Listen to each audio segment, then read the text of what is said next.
जबलपुर नाम का एक गांव था जहां के लोग बहुत दुखी थे। अरे भाई, कहाँ जा रहे? ये तो मैं जा रहा था भैया। अरे भाई, आजकल तो फसल भी अच्छी नहीं हो रही है। ये बात तो आपने बिल्कुल सही कहा भैया। महीने भर हो गए, फसल बहुत कम उगी है और जो थोड़ी बहुत उगी है ये जानवर नहीं छोड़ रहे। पर कोई नहीं, चलता हूँ भैया, मुझे एक काम याद आ गया। अच्छा ठीक है। उसी गांव में चंदू अपनी बीवी उर्मिला और बेटी नेहा के साथ रहता था। चंदू बहुत गरीब था। ए जी सुनिए। क्या हुआ, इतना क्यों चिल्ला रही हो? हाँ, ये खाना खा लीजिए। अच्छा ठीक है, आ रहा हूँ। खाना खाने के बाद चंदू उर्मिला से बोलता है, क्या हुआ, इतनी चिंतित क्यों लग रही हो? दोपहर का खाना तो हो गया, पता नहीं रात का खाना हो पाएगा कि नहीं। तुम चिंता मत करो, ऊपर वाला सब सही कर देगा। हे भगवान, अब आप ही कुछ करिए। उर्मिला, मैं चलता हूँ, खेत में भी बहुत काम बाकी है। ठीक है जी, जल्दी आइएगा। चंदू खेत की ओर जाता है।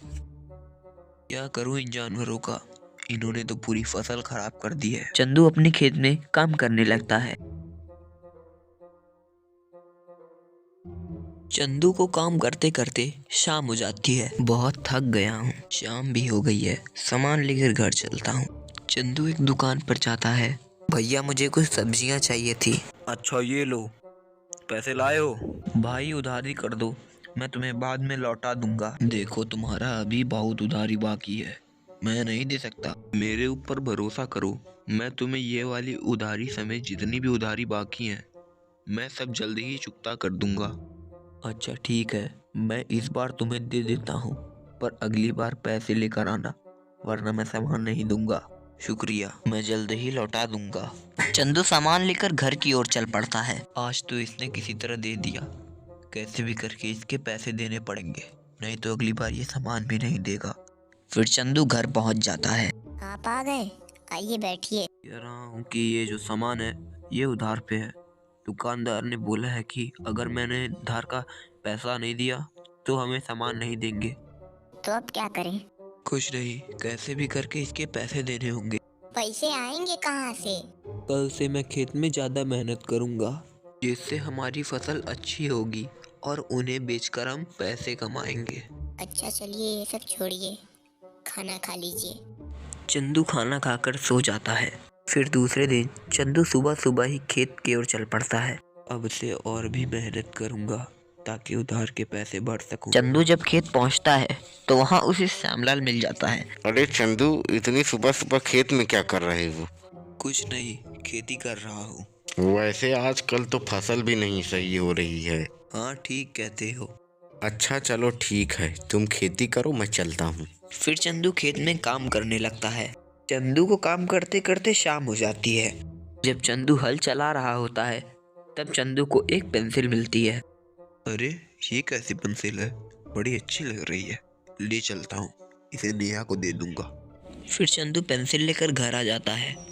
बेटी नेहा, इधर आओ, ये लो, मैं तुम्हारे लिए पेंसिल लाया हूँ।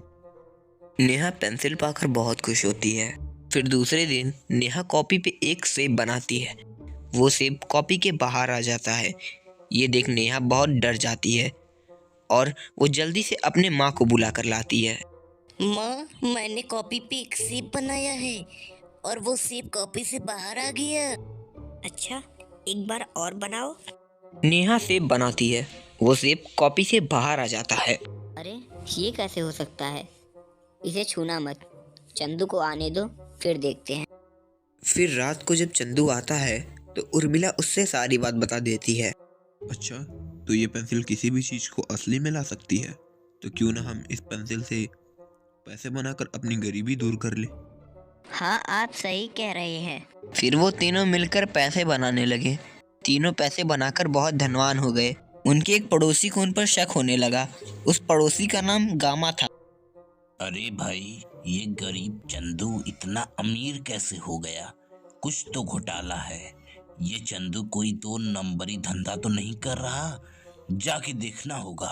फिर जब वो पड़ोसी चंदू के घर जाकर चुपके से देखता है तो वो लोग उस पेंसिल से नोट बना रहे होते हैं। अच्छा, तो ये इस पेंसिल से नोट बनाते हैं और असली में बन जाता है। अगर मैं इस पेंसिल को चुरा लूं तो मैं भी नोट बनाकर अमीर हो जाऊंगा।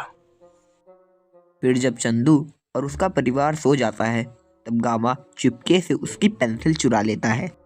अब तो ये पेंसिल मेरी है, इसे अब मैं कल इस्तेमाल करूंगा। फिर दूसरे दिन गामा जब उस पेंसिल से नोट बनाता है, तभी नोट की जगह ढेर सारे सांप आ जाते हैं। अरे बचाओ, इतने सारे सांप! गामा डर के मारे बाहर भागते हुए चंदू के घर जाता है और बोलता है, भाई चंदू, मुझे माफ कर देना कि मैंने तुम्हारी पेंसिल चुराई।